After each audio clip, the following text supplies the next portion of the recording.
한 주간 국내 자동차 소식을 일반남자 오토트렌드입니다. 안녕하세요, 오토트렌드입니다. 오늘은 월요일이 시작이 되고 있습니다. 매주 월요일은 국내 자동차 소식과 관련된 이야기를 여러분께 전해드리고 있는데요. 오늘은 총 3개 이야기고요. 그럼 바로 시작을 해보도록 하겠습니다. 일단 첫 번째 소식 바로 국토교통부 이야기입니다. 국토교통가요. 이름에 올해 7월부터요. 법인차 연도색 전용 번호판이 부착이 된다고 합니다. 그래서 이 도입 방안에 대한 공청회가 지난 31일 날 한국자동차산업협회에서 열렸는데요. 연구 용역을 수행한 한국교통안전공단 자동차안전연구원이 법인차 전용 번호판 도입 방안과 기대 효과를 설명하고 관계 전문가들이 의견을 제시하는 순서로 진행이 되었다고 합니다. 한국자동차안전연구원에 따르면요.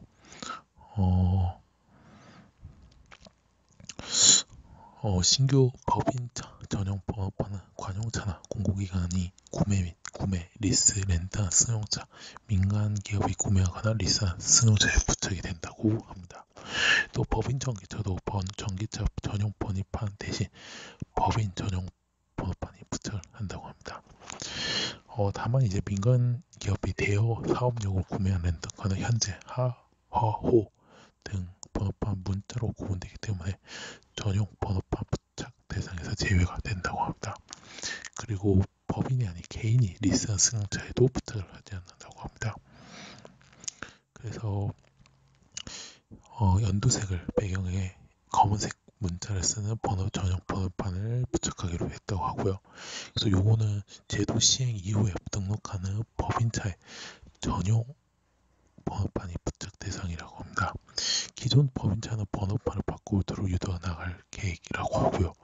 그래서 협의회를 거쳐서 최종안을 확정을 하고 올 상반기에 행정계획을 통해 하반기에 시행할 계획이라고 합니다. 이거 같은 경우 이 연도사 번호판은 현 정부의 공약 중 하나이기도 합니다. 그래서 이게 결국에는 실현이 된다는 점을 이렇게 알려드리겠고요. 그 다음 이야기 국내 자동차 업계 좀 이야기를 하겠습니다. 국산차 출고 대기간에 더 짧아졌습니다. 차량용 반도체 부품 수급 등 원활해진 가운데 금리 인상 영향으로 계약 취소가 늘었기 때문에 현재 출고 기간이 확 줄었다고 합니다. 현대기아차 제네시스 같은 경우는 지난달 대비 한 1, 2개월 줄었다고 하고요. 아반떼와 소나타 G70, G90은 2달 내에 출고가 가능하고 코나 이번에 신형모 디올리 코나도 사실 한 달 내에 걸리지 않는다고 합니다. 팰리세이드 가솔린과 산타페 디젤도 2달이면 출고하고요. 다만 그랜저 2.5 같은 경우에는 8개월로 줄어들었습니다. 지난달에는 10달 정도 걸린 걸로 알고 있는데, 그리고 3.5와 LPG 모델도 4달이면 출고가 가능하다고요.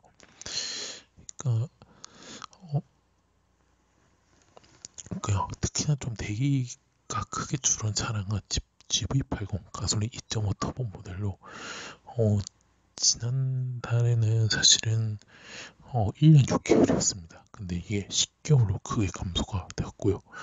사실은 GV80 같은 경우는 지난해 1월 11월 해도 최대 30개월을 기다려야 하는데요. 기아 같은 경우는 모닝하고 가스 K5, K8, 그다음 소렌토도 데스 스포티지도 짧게는 한 달, 길게는 4달이면 받을 수 있다고 합니다. 다만 조금 이제 하이브리드와 전기차는 좀 기다림이 좀 필요합니다. 그렇게 막 그렇지 않고요. 아반떼 하이브리드는 1년, 그랜저 하이브리드는 10개월, 투싼 하이브리드는 10개월, 10달, 니로 하이브리드는 7개월, 스포티 하이브리드 11년이고요. 소렌토 하이브리드는 1년 4개월이라고 합니다. 특히나 산타페 하이브리드는 1년 6개월로 더 늘어났다고 합니다.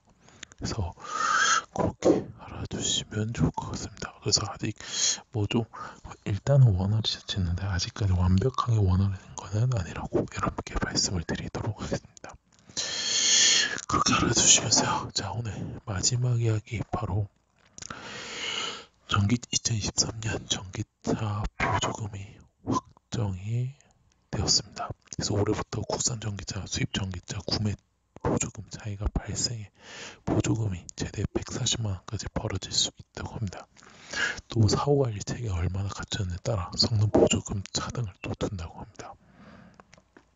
그리고 전기버스의 경우에는 에너지 밀도에 따라 보조금이 달라지죠. 최근 국내 시장을 장악한 중국산 버스의 타격이 있을 것으로 예상이 됩니다. 그래서 정부가 지난 2일날 개편안을 공개가 했고요. 일단은 전기 승용차의 경우에 가격이 5,700만원 미만이며 보조금 100%고요. 보조금 지원 상한선은 8,500만원으로 이하로 유지가 됐다고 합니다. 그래서 5,700만원에서 8,500만원 이하면 보조금은 절반이고요. 그 다음에 이제 전기 승용차 보조금 강화 성능 보조금 상한선은 중대형, 소형, 초소형으로 나누어 규정이 됐다고 합니다. 중대형 경우는 500만원인데요. 작년 600만원보다 낮아졌고요. 소형은 상한선이 400, 초소형은 350이라고 합니다. 여기서 또 주목될 얘기는 바로 초소형을 대여하고는 사후관리 체계 얼마나 갖췄느냐에 따라 성능 보조금을 차등을 둔다는 점입니다.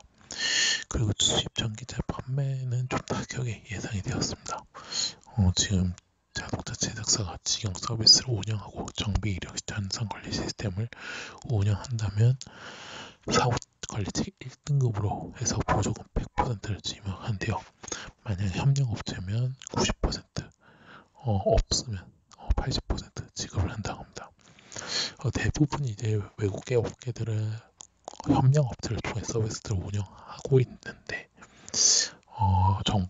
이거로는 이제 국산 전기차를 밀어주는 게 나선다는 해석이 나오고 있고요. 환경부가 또 자동차 제작사가 직접 정비 인력을 교육하면 협력업체 운영 서비스도 직영 서비스 센터와 마찬가지로 보기로 했다고 합니다. 그래서 환경부는 이 제작사로부터 그간 정비 인력 교육 실정과 앞으로 교육 계획을 제출받을 예정이라고 합니다. 그래서 그렇고요. 그 다음에 이제 환경부가 외부에서 전기차로부터 전기를 끌어들일 수 있는 B2L 기술이 적용된 전기차와 최근 3년 내 급속 충전기 100개 이상을 설치한 자동차 제작사 전기차의 혁신 기술 보조금과 충전 인프라 보조금 명목으로 각각 20만 원씩 더 준다고 합니다. 이 기술은 아이오닉 5가 있죠. 그리고 3년 내 급속 충전시 100개 이상 설치 같은 경우는 테슬라와 벤츠가 충족한 것으로 알려졌다고 합니다. 그래서 그렇게 알아주시면 좋을 것 같습니다. 그래서 확정이 되었고 전체적으로 총평을 말씀드리면 국산차를 밀어준다는 개편안이 나왔다는 점을 말씀을 드리면서요. 오늘 국내 자동차 소식은 여기서 마치도록 하겠습니다. 오토트렌드 현재 네이버 아티스토리, 팟빵카파티, 유튜브에서 현재 활동하고 있고요. 자동차뿐만 아니라 모터스포츠 관련된 리뷰 영상 보시까지 하고 있으니까요.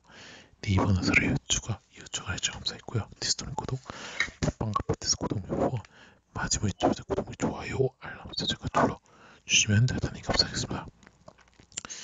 저는 내일 국내